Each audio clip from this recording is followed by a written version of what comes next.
دا د روس د لیپټسکې سیمې اتیا کلنه انا تمارا تاتارینسیوا ده چې هره ورځ په ډون نومي دریاب کې په لاسونو کبان نیسي. ای تا ولیدل ودې کتل کنه؟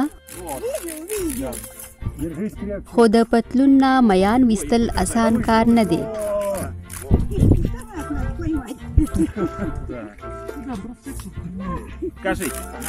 تمارا ټول عمر د جال په ځای په لاسونو کبان نیولي دي. په دې کې تادي نه وي پکار.